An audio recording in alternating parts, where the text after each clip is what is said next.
শিবাব, গান বাজনা থেকে বিরত থাকো। আহলুল মুনাফিকরা চায় তোমরা তোমাদের সুন্দর জীবন ও যৌবন গান বাজনায় মেতে উঠে, গান বাজনায় ভুলে গিয়ে নিজেদের ভবিষ্যৎ, নিজেদের দিন, আখলাক, চরিত্র, নিজেদের জীবনের গুরুত্ব, যৌবন তোমরা বিসর্জন দাও। তারা চায় তোমরা, তারা যেভাবে নাচে সেভাবে নাচো, যেভাবে নাচায় সেভাবে নাচো। তোমরা তাদের অ্যালগরিদমে চলে আসো। তারা আজকে এই গান, কালকে ওই গান, আজকে এই সিনেমা, কালকে ওই সিনেমা, পরশু অমুক সিনেমা চলে আসছে, আসতেছে, আসবে, বানাইছে, বানাবে, বানাতে পারে। তোমাদের একটা চক্রের ভিতরে তারা রেখে দিয়েছে। ইয়া শিবাব, হে যুবকরা, আহলুল মুনাফিকদের ফাঁদে পা দিও না। তার চেয়ে তারা চায় তোমরা নেশায় মত্ত হয়ে তোমরা তোমাদের জীবনটাকে জাহান্নামের দিকে ঠেলে দাও। তারা চায় তোমরা নেশায় মত্ত হয়ে, নেশায় নিজেকে উজাড় করে দিয়ে, উৎসর্গ করে দিয়ে তারা চায় তোমরা জাহান্নামের নিকটবর্তী হয়ে, জাহান্নামের গভীরে, গহ্বরে তোমরা বিলীন হয়ে যাও। মানে সিগারেট আল্লাহর সামনে খায়। কার সামনে খায়? আল্লাহর সামনে খায়। এটাতে বেয়াদবি নাই। বলে যে ছেলে খুব ভালো, জীবনেও বেয়াদবি করে নাই, মাঝে মধ্যে সিগারেট খায় মনে হয়, আমাকে দেখি এভাবে হাত এইভাবে রেখে দেয় পিছনে। হ্যাঁ, মানে আমার সামনে খায় না। এই হলো যে ছেলের আদব, ওনার সামনে খায় না, এই জন্য ছেলের আদব। আল্লাহর সামনে খায় কোনো সমস্যা নাই। আল্লাহর পরিবর্তে যাদের তোমরা ইবাদত করতে, আল্লাহ তার রাসূল বলেছে ডান হাতে খেতে, তুমি বাম হাতে খাও, কারণ সিনেমার নায়ক বাম হাতে খায়। আল্লাহ নবী সাল্লাল্লাহু আলাইহি সাল্লাম চুল একরকম কাটতে বলেছে, তুমি এটার মধ্যে এমনি উমনি আইকা উইকা ছোট, এখান দিয়ে ওখান দিয়ে বড়, এখান দিয়ে হ্যান, এখান দিয়ে তেন, এখান দিয়ে লাল, ওখান দিয়ে নীল, এখান দিয়ে বেগুনি। কেন? তোমাকে রোনালদো রিভালদো বলছে, তোমাকে সিনেমার নায়ক নায়িকা, গায়ক গায়িকা বলছে এমনি যদি চুল কাটো তাইলে না তোমার সুন্দর লাগে। 20 কিলোমিটার বেগে দৌড়ানোর ক্ষমতা, অথচ আল্লাহ এই দুইটা পা দিয়ে 60 বছর দাঁড় করায় রাখে, এমন পা যেখানে একটা কাঁটা ঢুকে যায়। এই একটা ছোট্ট কাঁটা আর সুই ঢুকে গেলে হাঁটার ক্ষমতা নাই কারো ব্যথায়। এত দুর্বল মানুষকে কে সোজা সাবলীল করে হাঁটায়? তাহলে ইবাদত কার হবে?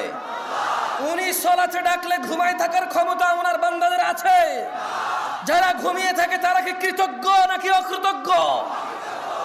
আল্লাহ সুবহানাহু ওয়া তাআলা কোরআনুল কারীমে বলছে, ইয়াউমা লা ইয়ানফাউ মালুন ওয়ালা বানুন, যেদিন ধন সম্পদ, সন্তান সন্ততি কাজে আসবে না, ইল্লা মান আতাল্লাহা বিকলবিন সালিম, সেদিন শুধু উপকৃত হবে বিশুদ্ধ অন্তঃকরণ নিয়ে যে আল্লাহর কাছে যাবে। সিগারেট খোর, মদ খোর, জুয়ারি, নেশারি, মারামারি করা লোক, দুর্নীতিবাজ, ঘুষখোর, সুদখোর, মিথ্যাবাদী, মিথ্যুক, নাচ গান করনেওয়ালা, এদের হৃদয় বিশুদ্ধ নাকি 5 ওয়াক্ত সালাত আদায়কারী, সদা সত্যবাদী, আল্লাহ ভীরু, এদের হৃদয় বিশুদ্ধ? কার? যে জুমার দিন সর্বশ্রেষ্ঠ দিনকে কেন্দ্র করে শেভ করে, তার হৃদয় বিশুদ্ধ না? এদেশের শেভের দিন কোন দিন বলতে পারেন? এদেশের শেভের দিন কোন দিন বলতে পারেন? বিয়ের দিন শুক্রবার, শেভের দিন শুক্রবার। এই দেশে সিনেমা নাটক রিলিজ হয় কোন দিনে বলতে পারেন? কেন? সবার বন্ধ, সময় আছে সিনেমা দেখবে, এই জন্য শুক্রবারে সিনেমা নাটক বের হয় এদেশে। রমাদানের পর ঈদ আসে, ইবাদাহ, কুরবানি আসে, ইবাদাহ। ওরা জেনে গেছে, ইহুদি নাসারারা, মুনাফিকদের অনুসারীরা জেনে গেছে এখানকার মুসলিমরা আল্লাহর পক্ষ থেকে দেওয়া আনন্দ, ঈদের আনন্দ, আল্লাহর ইবাদত সৎ পথে না থেকে সিনেমা নাটকে মজে উঠবে, মেতে উঠবে। তাই ওরা ঈদ কুরবানি কেন্দ্র করে ওরা সিনেমা নাটক বানায়। ওরা জানে সবার ছুটি, চাকরি নেই, বাকরি নেই, বেতন আছে। এমন সুযোগের সময় ওরা নিজ পিতামাতা, নিজের কোরআনের অজ্ঞতা দূর করবে না, আলিফ বাতা বলতে পারে না তা শিখবে না, সালাতের রুকু, এই যে আহকাম হুকুমগুলো ওরা জানে না, তাসবিহ তাহলিলগুলো ওরা জানে না, ওরা শিখবে না, ওরা সিনেমা নাটক দেখবে। মুনাফিকদের অনুসারীরা জেনে গেছে যে আমরা নামে মুসলমান, সময় পেলেই সিনেমা দেখব, সময় পেলেই নাটক দেখব। এই জন্য ওরা জানে কখন আমাদের বন্ধ, সে অনুযায়ী সিনেমা নাটক ওরা করে। এ হচ্ছে আমাদের ইমেজ মুনাফিকদের অনুসারীদের, শয়তানদের অনুসারীদের কাছে। ওরা জেনে গেছে আমরা কখন শেভ করি, ওরা জেনে গেছে আমরা কখন সিনেমা নাটক দেখি, সে অনুযায়ী ওরা আমাদের জন্য বানায়। আল্লাহ বলছেন ইয়াউমা লা ইয়ানফাউ মালুন ওয়ালা বানুন। ও 5 সন্তানের পিতা, ও জজ ব্যারিস্টারের পিতা, ও এমপি মন্ত্রীর পিতা, ও ব্যবসায়ী ধনাঢ্য ধন সম্পদশালীর পিতা, ইয়াউমা লা ইয়ানফা, সেদিন কোন কাজে আসবে না, মালুন ওয়ালা বানুন, সম্পদ এবং সন্তান, ইল্লা মান আতাল্লাহা বিকলবিন সালিম, সেদিন শুধু উপকৃত হবে যে আল্লাহর কাছে একটা বিশুদ্ধ সুন্দর পরিষ্কার অন্তর নিয়ে হাজির হবে। ওয়াউজলিফাতিল জান্নাতু লিল মুত্তাকিন, আল্লাহ ভীরুদের জন্য জান্নাতকে নিকটবর্তী করা হবে। ওয়াবুররিজাতিল জাহিমু লিল গাওয়িন, ওয়াবুররিজাতিল জাহিমু লিল গাওয়িন, এবং পথ ভ্রষ্টদের জন্য জাহান্নামকে উন্মোচিত করা হবে। লা হাওলা ওয়ালা কুওয়াতা ইল্লা বিল্লাহিল আলিয়্যিল আযীম। তাহলে পথ ভ্রষ্টের জন্য সেদিন কি করবে আল্লাহ? আপনারা কি শুনেন নাই আমি কি বলছি? জাহান্নামকে কি করবে? খুলবে। জাহান্নামকে কি করবে? খুলবে, মেলে ধরবে, উন্মোচিত করবে আল্লাহ সুবহানাহু ওয়া তাআলা পথ ভ্রষ্টদের জন্য। ওয়াকিলা লাহুম, এবং ওদের তিনি সুবহানাহু ওয়া তাআলা বলবে, আইনামা কুনতুম তা'বুদুন, তারা কোথায় যাদের তোমরা ইবাদত করতে, মিন দুনিল্লাহ, আল্লাহর পরিবর্তে যাদের তোমরা ইবাদত করতে। আল্লাহ তার রাসূল বলেছে ডান হাতে খেতে, তুমি বাম হাতে খাও, কারণ সিনেমার নায়ক বাম হাতে খায়। আল্লাহ নবী সাল্লাল্লাহু আলাইহি সাল্লাম চুল একরকম কাটতে বলেছে, তুমি এটার মধ্যে এমনি উমনি আইকা উইকা ছোট, এখান দিয়ে ওখান দিয়ে বড়, এখান দিয়ে হ্যান, এখান দিয়ে তেন, এখান দিয়ে লাল, ওখান দিয়ে নীল, এখান দিয়ে বেগুনি। কেন? তোমাকে রোনালদো রিভালদো বলছে, তোমাকে সিনেমার নায়ক নায়িকা গায়ক গায়িকা বলছে এমনি যদি চুল কাটো তাইলে না তোমার সুন্দর লাগে। তিনি সাল্লাল্লাহু আলাইহি ওয়াসাল্লাম বলেছে, ওয়াগফিরুল্লাহ, ও আমার উম্মতরা, দাড়িকে মাফ করে দাও, ক্ষমা করে দাও দাড়িকে। ওয়াফুল্লাহ, দাড়িকে লটকাও, যতটুকু ঝুলে ঝুলাও এটাকে। তুমি বলো সিনেমার নায়ক বলেছে, যখন তুমি একেবারে এটাকে শেপ করে ক্লিন করে সিদ্ধ ডিমের মতো হয়ে যাবা, তখন তোমার সুন্দর লাগবে।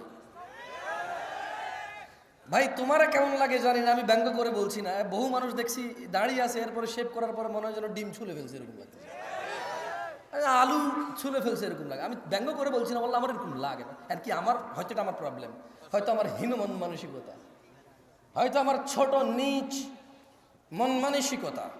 আমি আন্তরিকভাবে ক্ষমা চাচ্ছি আমার এই নিচ মন মানসিকতার জন্য। তবে আমার এমনই মনে হয় দেখলে। তোমার কাছে মনে হয় এখন লাভ দিলে 10 হাত উপরে উঠে যাবার, শেভ করছো, ক্ষমতা বেড়ে গেছে। যে মেয়েরে প্রপোজাল করবা সে মেয়ে আর ফিরাইতে পারবে না। যেখানে চাকরির জন্য সিভি ড্রপ করবা, এখন চাকরি হয়ে যাবে তোমার। এখন যদি তুমি কারোর সাথে ঘুষাঘুষি মারামারি লেগে যাও, তোমার শক্তি বেড়ে যাবে, তুমি জিতে যাবা। দাড়ি কাটছো এই জন্যে। আমার এরকম মনে হয় না, আমার কাছে তোমার সিদ্ধ ডিমের মতো লাগে। আল্লাহ আমাদেরকে বুঝে তৌফিক দান করুন। যাই হোক, শোনো ছোট ভাই আমার, তোমাদের সামান্য কিছু নসিহত করে চলে যাব। আমার প্রাণ প্রিয় দিনী ভাই, আল্লাহ সুবহানাহু ওয়া তাআলা আমাদের সৃষ্টি করেছেন সুন্দরতম অবয়বে, এবং তিনি যেভাবে চেয়েছেন ঠিক সেভাবেই তিনি আমাদের সৃষ্টি করেছেন। যেমনটা তিনি কোরআনুল কারীমে বলেন, হুয়াল্লাযী ইউসাউবিরুকুম ফিল আরহামি কাইফা ইয়াশা, তিনি মাতৃগর্ভে যেভাবে ইচ্ছা তোমাদের আকৃতি গঠন করেন। আমাদের আকৃতি কে গঠন করেছে? বিয়ে শাদী, অমুক মেয়ে সুন্দরী, অমুক ছেলে সুন্দর, এই জন্য তোমার সময় আসার অপেক্ষা না করে জেনা ব্যভিচারে লিপ্ত হয়ে দাঙ্গা ফাসাদে লিপ্ত হয়ে যেও না। তিনি সুবহানাহু ওয়া তাআলা যেভাবে খুশি, উনি যেটা ইচ্ছা করেছেন, পছন্দ করেছেন, এভাবেই তিনি মেয়ে অথবা ছেলে, তোমাকে অথবা তোমার বোনকে, তোমাকে অথবা তোমার স্ত্রীকে, তোমার বাবা অথবা তোমার মাকে সৃষ্টি করেছেন, যেভাবে তিনি ইচ্ছা করেছেন। সময় আসার পূর্বে জেনা ব্যভিচারে লিপ্ত হয়ে সমাজ জাতি বিশৃঙ্খল করে তুলিও না তোমরা। সামাজিক ফিতনা ফাসাদ, পারিবারিক দ্বন্দ্বে তোমরা নিজেরা একে অপরের ধ্বংস কামনা করিও না। গান বাজনা থেকে বিরত থাকো। ইয়া শিবাব, হে যুবকরা, আহলুল মুনাফিকদের ফাঁদে পা দিও না। তারা চায় তোমরা গান বাজনায় মেতে থাকো, অথচ আল্লাহ সুবহানাহু ওয়া তাআলা সূরা লুকমানে বলেন, وَمِنَ النَّاسِ مَن يَشْتَرِي لَهْوَ الْحَدِيثِ لِيُضِلَّ عَن سَبِيلِ اللَّهِ بِغَيْرِ عِلْمٍ وَيَتَّخِذُهَا هُزُوًا أُولَئِكَ لَهُمْ عَذَابٌ مُهِينٌ। আর মানুষের মধ্যে কেউ কেউ আল্লাহর পথ থেকে বিচ্যুত করার জন্য অসার বাক্য কিনে নেয় জ্ঞান ছাড়াই, এবং আল্লাহর দেখানো পথ নিয়ে ঠাট্টা বিরূপে মেতে ওঠে। তাদের জন্য রয়েছে অবমাননাকর শাস্তি। রাসূল সাল্লাল্লাহু আলাইহি সাল্লাম বলেন, আমার উম্মতের কিছু লোক মদের নাম পাল্টিয়ে তা পান করবে। তাদের সামনে গায়িকারা বিভিন্ন বাদ্যযন্ত্র সহকারে গান করবে। আল্লাহ তাআলা তাদের ভূগর্ভে বিলীন করে দেবেন এবং কিছুকে আকৃতি বিকৃত করে দেবেন। ইয়া শিবাব, গান বাজনা থেকে বিরত থাকো। আহলুল মুনাফিকরা চায় তোমরা তোমাদের সুন্দর জীবন ও যৌবন গান বাজনায় মেতে উঠে, গান বাজনায় ভুলে গিয়ে নিজেদের ভবিষ্যৎ, নিজেদের দ্বীন, আখলাক, চরিত্র, নিজেদের জীবনের গুরুত্ব, যৌবন তোমরা বিসর্জন দাও। তারা চায় তোমরা, তারা যেভাবে নাচে সেভাবে নাচো, যেভাবে নাচায় সেভাবে নাচো। তোমরা তাদের অ্যালগরিদমে চলে আসো।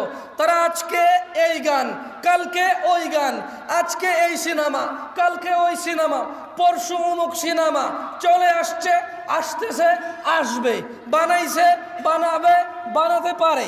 তোমাদের একটা চক্রের ভিতরে তারা রেখে দিয়েছে।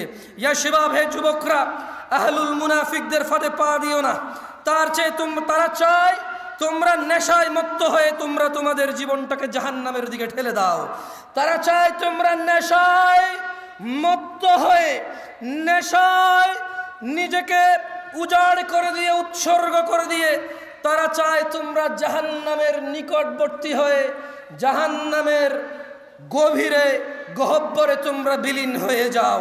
তারা চায় তোমরা শয়তানের ফাঁদে পা দাও, তোমরা আল্লাহ দ্রোহিতায় মেতে ওঠো। তারা চায় তোমরা নেশা করে আল্লাহ ও তার রাসূলের দ্রোহিতায় মেতে ওঠো, অথচ আল্লাহ সুবহানাহু ওয়া তাআলা চায় তোমরা সফল হও, সফলতার দিকে আসো। তিনি সুবহানাহু ওয়া তাআলা বলেন, ইয়া আইয়ুহাল্লাযীনা আমানু, হে তোমরা যারা ঈমান এনেছো। কারা কারা আমরা ঈমান এনেছি রবের প্রতি? তাকবীর! ঈমান এনেছি কারা কারা? কার প্রতি ঈমান আনছি? তিনি আরশের মালিককে, বিচার দিবসের মালিককে, জান্নাত জাহান্নামের মালিককে, সুস্থতাকারীকে, রিজিক দাতাকে, আমরা ওনার প্রতি ঈমান আনছি। তিনিও বলছেন ইয়া আইয়ুহাল্লাযীনা আমানু। তাহলে আমাদেরকে বলছেন, যারা আমরা ঈমান আনছি সবাইকে বলেন। যে বেঈমান, মুশরিক, কাফের, ওকে বলেনি। তিনি সুবহানাহু ওয়া তাআলা আমাকে, আপনাকে, আমাদের, আমরা যারা ঈমান এনেছি ওদেরকে বলছেন যে ইন্নামাল খামরু ওয়াল মাইসির ওয়াল আনসাবু ওয়াল আজলামু রিজসুম মিন আমালিশ শাইতান ইয়া আইয়ুহাল্লাযীনা আমানু ফাজতানিবু। হে তোমরা যারা ঈমান এনেছো, নিশ্চয়ই মদ, জুয়া, মূর্তি পূজার বেদী ও ভাগ্য নির্ণয় করা তো কেবল ঘৃণার বস্তু, শয়তানের কাজ। ফাজতানিবু, তোমরা এটা থেকে বিরত থাকো, তোমরা এটা বর্জন করো। ফাজতানিবু লাআল্লাকুম তুফলিহুন, মদ, জুয়া এগুলো তোমরা বর্জন করো। লাআল্লাকুম তুফলিহুন, যাতে তোমরা সফল হও। মুনাফিকরা চায় মদ, জুয়া, খেলাধুলা, হাসি তামাশায় আমরা আমাদের জীবনটাকে বিলিয়ে দেই, উৎসর্গ করে দেই, জাহান্নামের অধল নিচে আমরা নিজেদেরকে কি বলে এটাকে মানে মানে আমরা জাহান্নামের নিম্ন পর্যায়ে পৌঁছে যাই। এটা হচ্ছে মুনাফিকদের চাহিদা।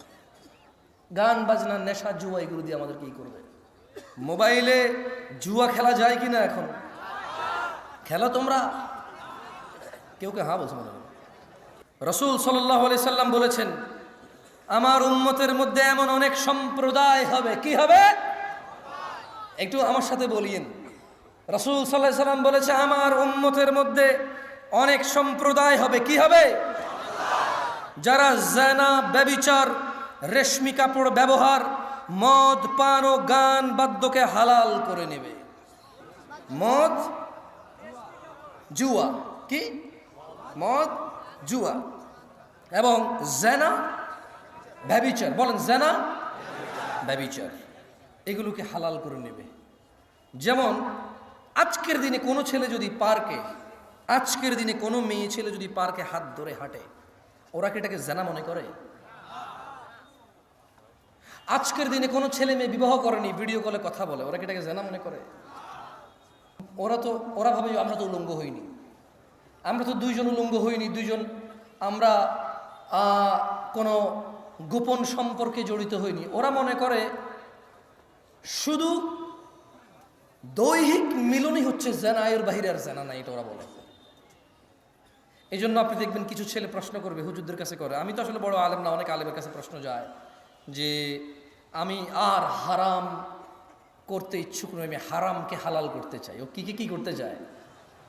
মানে মনে হয় যেন শুকরকে হালাল করে ফেলবে এখন, কুকুর হালাল করে ফেলবে, যেমন সুদকে হালাল করছে এরা। এখন আমি আপনাদের একটা প্রশ্ন করবো, আপনারা জবাব দিন, এবং কেউ কারো দিকে তাকায়েন না।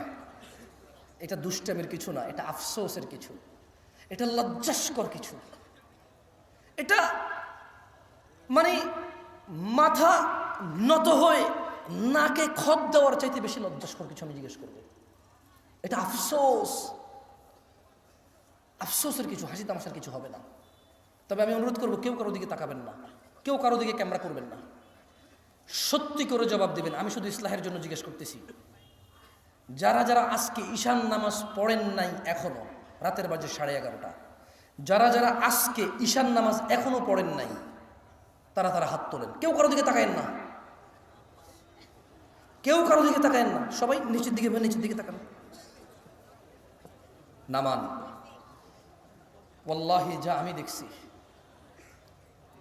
আমি এই স্টেজ থেকে যা দেখছি, এরা যা দেখছে, তা যদি আপনারা সামনের যারা আছেন দেখতেন, লজ্জায় মাথা নত হয়ে যেত। এ হচ্ছে আমাদের ইসলাম, এ হচ্ছে আমাদের ইসলাম। বাবার লজ্জা করে না তার ছেলে বেনামাজি, শ্বশুরের লজ্জা করে না তার মেয়ের জামাই বেনামাজি, মেয়ের জামাই লজ্জা করে না শ্বশুর বেনামাজি, বড় ভাইয়ের লজ্জা করে না ছোট ভাই বেনামাজি, ছোট ভাইয়ের লজ্জা করে না বড় ভাইয়ের সামনে বেনামাজি। সমাজের চেয়ারম্যান মেম্বার নামাজ চলা অবস্থায় তার জনগণের সামনে সে বেনামাজি অবস্থায় বসে থাকে, অথচ সে জনপ্রতিনিধি। বিচারকের লজ্জা করে না ওই সম্মানজনক জায়গা থেকে সে বেনামাজি। বিবাহের মধ্যে দোষের মধ্যে আসে না যে ছেলে নামাজ পড়ে না, এখানে বিবাহ দেওয়া যাবে না, এটা দোষের মধ্যে পড়ে না। এদেশে ব্যবসা বাণিজ্যের পার্টনারশিপ করার জন্য, চাকরি বাকরি করার জন্য সলাতি ছেলেকে গুরুত্ব দেওয়া হয় না, কারণ এদেশের মানুষ বলে বোরখার ভিতরে শয়তান বেশি, নামাজেরই বেশি খারাপ। ও নিজে নামাজ আদায় করে না, তো এই জন্য এটা বলে, অথচ ও জানে না খারাপ আমরা সবাই, মুশরিক ও গুনাহগার। খারাপ আমরা সবাই, মুশরিক ও গুনাহগার, এটা এক বিষয়, আর মুসলিম ও গুনাহগার এটা আরেক বিষয়। ওকে আমরা বাংলা ভাষায় বয়ান করে বুঝাইতে এখন পর্যন্ত সক্ষম হইনি। গুনাহগার মুসলমান আর গুনাহগার মুশরিক দুটার মধ্যে আসমান জমিনের পার্থক্য আছে। গুনাহগার মুসলমান আল্লাহ শাস্তি দিবে অথবা শাস্তি দিবে না, ক্ষমা করবে, কার ইচ্ছা? জান্নাতে যাবে, শাস্তি পেয়ে হলেও যাবে। আর বেঈমান গুনাহগার, কাফের গুনাহগার, মুশরিক গুনাহগার, ওর জান্নাতে যাওয়ার কোনো অবকাশ নেই। সলাত, নামাজ যে মধ্যখানের অন্তরায়, নামাজ যে মধ্যখানের অন্তরায়, এটা ওকে আমরা বুঝাইতে ব্যর্থ হয়েছি। ও সলাতকে সাপ্তাহিক অনুষ্ঠানে পরিণত করেছে। ও পাঁচতলা মসজিদ এজন্য করেছে কারণ জুমায় জায়গা দেওয়া যায় না, ফজরের জন্য করেনি। ধিক্কার এমন পরিকল্পনাকারীর উপর। আমি জামশেদ মজুমদার বলি, সেই মনীয় লজ্জা পাও তুমি। আমি ব্যক্তিগতভাবে বলি, লজ্জা পাওয়া উচিত তোমার। পাঁচতলা মসজিদ তুমি ফজর, জোহর, আসর, মাগরিব, ইশা 5 ওয়াক্ত নামাজের পরিকল্পনা করে করনি, শুধু জুমার নামাজকে পরিকল্পনা করে করেছো। তুমি সলাতুল জুমাকে সাপ্তাহিক অনুষ্ঠান, রীতি রেওয়াজে পরিণত করেছো। তুমি সলাতকে সপ্তাহের এক ওয়াক্তে গিয়ে ঠেকিয়েছো। সলাত মুসলমান ও কাফের মধ্যে পার্থক্য বুঝাইতে অক্ষম হয়েছে তুমি। মসজিদের সভাপতি, তুমি নিজেই তো সলাত আদায় করো না। সত্যি কথা বলেন, যারা নামাজ পড়েন নাই তারা তো পড়েন নাই, যারা নামাজ পড়েন তারা একটু হাত তোলেন তো, পড়েন সবসময়। আচ্ছা বলেন তো, টাইলস কি আপনার জন্য জরুরি নামাজ পড়ার জন্য? Fan, AC? যারা সলাত আদায় করে এত দরকার না, মানে হইলে ভালো, গরম লাগে, ফ্যান চললে বাতাস লাগবে, নালে ঘামা যাবে একটু কিন্তু। কার্পেট হলে ভালো, নালে ওই যে সিরামিক শক্ত অথবা ফ্লোর শক্ত, হাঁটু অথবা ওই যে পায়ের, এটাকে কি বলে ভাই, পায়ের যে জায়গাটার নাম কি বলে? সরি, টাকনু। তো টাকনু, এই হাড্ডিটা নালে কালো হয়ে যাবে ফ্লোর, এই তো একটু ব্যথা লাগবে, দীর্ঘদিন নামাজ পড়লে আস্তে আস্তে কালো হয়ে যাবে এটা, ওই চাপ খেয়ে এই তো আর কি। কার্পেট দিলে একটু আরাম লাগে। সলাত আদায়কারী কি কার্পেটের অপেক্ষা করে? ফ্যানের অপেক্ষা করে? শীত গরম বোঝে না। কার জন্য এই সুন্দর না, কার জন্য এই সুন্দর সুন্দর মসজিদগুলো বানিয়ে রাখেন? শুধু জুমার সালাত আদায় করার জন্য। মুসলিমদের টাকা অপচয় করা ছাড়া কিচ্ছু না। বানান, আল্লাহ তৌফিক দিকে একসময় ভরে যাবে ইনশাআল্লাহ। কারণ দিন অনেকের কাছেই স্পষ্ট এখন, মাশাআল্লাহ। আমি এতটুকু বলতে পারি, আজকের দিনের মুরব্বীরা, আজকের দিনের যুবকদের অনেক ভুল দেখে। এগুলো হচ্ছে টেকনোলজি, মানে ওদেরকে দ্রুত করে দিছে, ওদেরকে কি করে দিছে? ফাস্ট করে দিছে। এছাড়া মুরব্বীদেরকে যদি আমি বলি, বুকে হাত দিয়ে সত্য কথা বলেন তো, আপনার যুগের যেই জোয়ান পোলাপান ছিল, এখনকার যুগের পোলাপান কি অনেকেই দাড়ি রাখে না? বলবে যে হ্যাঁ, আগের তুলনায় এখন অনেক বেশি রাখে। এখন অনেক ছেলে পেলে, অনেক পয়সাওয়ালার ছেলে পেলে, অনেক স্মার্ট ঘরের ছেলে পেলে, অনেক জেনারেল ছেলে পেলে 5 ওয়াক্ত নামাজ পড়ে, দাড়ি রাখে, মাশাআল্লাহ। এরকম আছে এখন অনেক মানুষ দিন শিখতে চায়। একটা সময় মাহফিলে এত মানুষ, এটা কল্পনা করা যেত, মুরব্বীরা যারা আছেন করা যেত না। এখন মানুষ চায়। আমার বক্তব্য 33 হয়ে গেছে, যেহেতু আপনারা বিরক্ত হন নাই, আমি আর 7 থেকে 8 মিনিট কথা বলে যাব। আমি আপনাদের অনুরোধ করব, আমি সেই দূর থেকে আসছি, অনেক দূর থেকে আসছি। আমার এই আশা, আপনি আস্থা রাখেন। আমি আল্লাহর কাছে অতটুকু কামনা করি, আমি আল্লাহর কাছে বলি যে ইয়া আল্লাহ, যেহেতু আমি যদি কাউকে কিছু শিখাই, সে যদি আমার থেকে শিখে এটা আমল করে, সে যতটুকু পাবে তার থেকে কমবে না, আমাকে তুমি অতটুকু দিবা। সেজন্য আমি আল্লাহর কাছে দোয়া করি, আল্লাহ, আমি যা শিখাই মানুষকে তুমি তা শিখে মানার তৌফিক দান করো, এবং আমাকেও তা পালন করার সর্বোচ্চ তৌফিক দান করো। 6 থেকে 7 মিনিট বা 10 মিনিট কথা বলবো, মনোযোগ দিয়ে শোনেন, দেখেন আপনার জীবন পরিবর্তন হয় কিনা। যদি এতে না হয়, আপনি চেষ্টা করিয়েন, যাতে ইলম অর্জন করার চেষ্টা করেন, যাতে আপনার জীবনটা পরিবর্তন হয়। ইলম ছাড়া জীবন পরিবর্তন আসবে না। আন আবি হুরায়রা রাদিয়াল্লাহু আনহু قال, আপনারা সবাই আছেন? মনোযোগ সহকারে বলেন বিসমিল্লাহ। সুবহানাল্লাহ, সুবহানাল্লাহি ওয়া বিহামদিহি, সুবহানাল্লাহিল আযীম, সুবহানাল্লাহি ওয়া বিহামদিহি, সুবহানাল্লাহিল আযীম।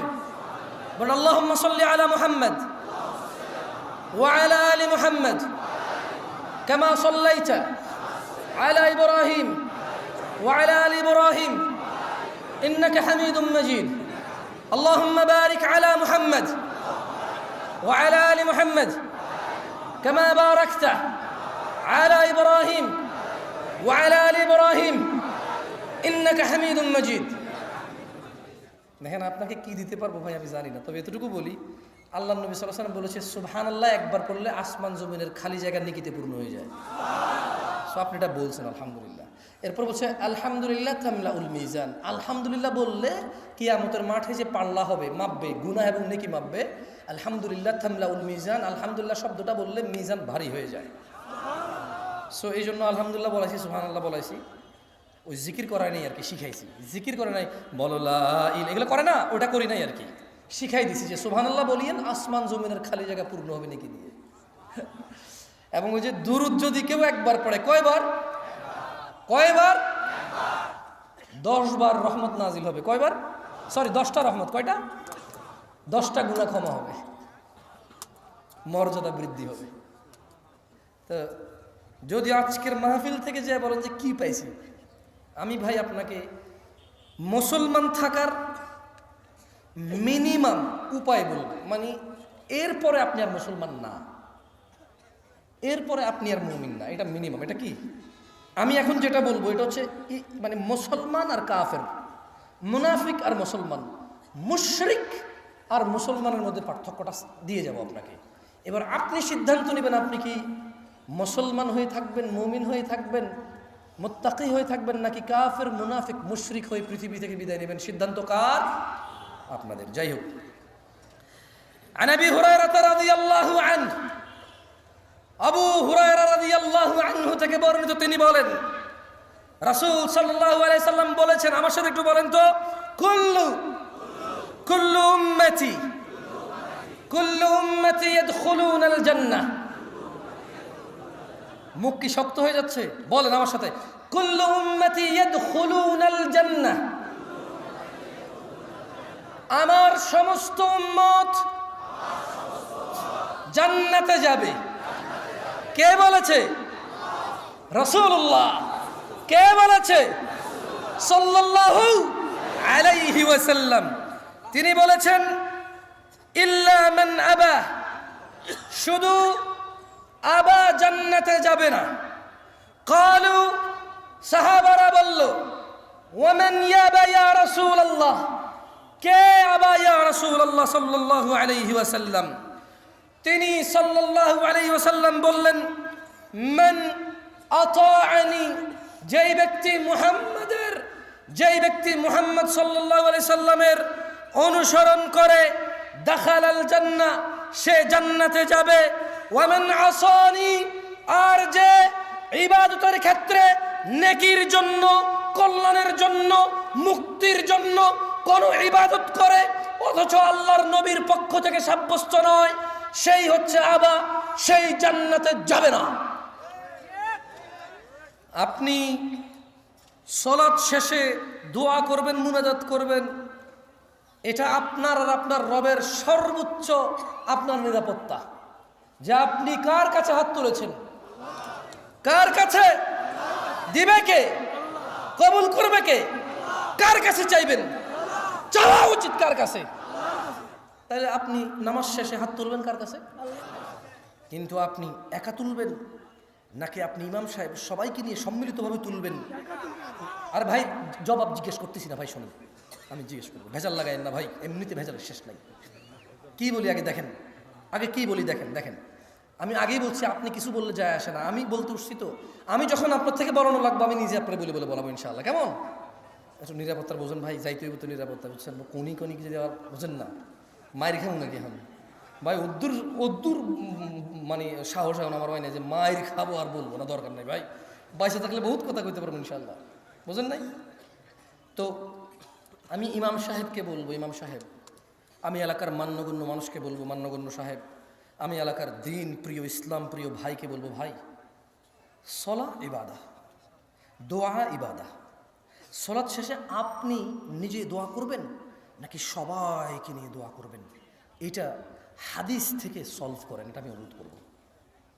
সহিহ সুন্নাহ দিয়ে এটা সলিউশন করে ফেলেন। আপনি সিদ্ধান্ত নেবেন তো, আল্লাহ আপনাকে স্বাধীনতা দিয়েছেন। আল্লাহ বলেছে ইন্না হাযিহি তাযকিরা, এই কুরআনুল কারীম হচ্ছে উপদেশ। ফামান শাআত্তাখাযা ইলা রাব্বিহি সাবিলা, তোমাদের মধ্যে যার খুশি স্বাধীন আছো এটাকে অবলম্বন করবা, যে এটা অবলম্বন করবা সফল হবা, যে অবলম্বন করবে না আজকে তোমার খুশি চলবে কিন্তু বিচার দিবনে কার খুশি চলবে বিচার দিবসে? এই শুধু এটা মাথায় রেখে কাজ করিয়েন। তো আল্লাহ নবী সাল্লাল্লাহু আলাইহি ওয়াসাল্লাম বলেন যে কুল্লু উম্মতি ইয়াদখুলুনাল জান্নাহ, আমার সব উম্মত জান্নাতে যাবে আবা ছাড়া। বলল আবাকে ইয়া রাসূলুল্লাহ সাল্লাল্লাহু আলাইহি সাল্লাম, বলল যে আতাআনি, আমাকে ইতাআত করে, আমাকে অনুসরণ করে ইবাদতের ক্ষেত্রে, আমি যা বলেছি করেছি তা করে, সে হচ্ছে আতা করে, আমাকে অনুসরণ করে। আর যে আমাকে অনুসরণ করে না সেই হচ্ছে আবা, সে জান্নাতে যাবে না। সালাতের গুরুত্ব নিয়ে দু চারটা কথা বলে আমি চলে যাব ভাই আমার, শুনেন। عن معاذ بن جبل رضي الله عنه قال قال رسول الله صلى الله عليه وسلم, আল্লাহ রাসূল সাল্লাল্লাহু আলাইহি ওয়াসাল্লাম বলেন, মুআয ইবনে জাবাল থেকে বর্ণিত, আলা উখবিরুকা বিরাসিল আমরি কুল্লিহি ওয়া আমুদিহি ওয়া যিরওয়াতি সানামিহি, আমি কি সমস্ত কাজের মূল স্তম্ভ ও সর্বোচ্চ শিখর সম্পর্কে তোমাদের জানিয়ে দেব না? কুলতু বালা ইয়া রাসূলুল্লাহ, মুআয ইবনে জাবাল রাদিয়াল্লাহু আনহু বলছেন যে আমি বললাম হ্যাঁ, হে আল্লাহর রাসূল আপনি আমাদেরকে জানিয়ে দিন। قال, আল্লাহর নবী বলেছে রাসুল আমরি আল ইসলাম, তিনি বললেন সকল কাজের মূল ইসলাম। সকল কাজের মূল কি? সকল কাজের মূল কি? ওয়া আমুদুহুস সালাহ, আর ইসলামের স্তম্ভ হলো নামাজ। ইসলামের স্তম্ভ কি? সকল কাজের মূল কি? সকল কাজের মূল কি? সকল কাজের মূল কি? সকল কাজের মূল কি?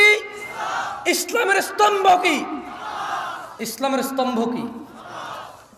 আপনার যত ইবাদত আছে, আপনার যত ইবাদত আছে এই সবগুলোর মূল কি?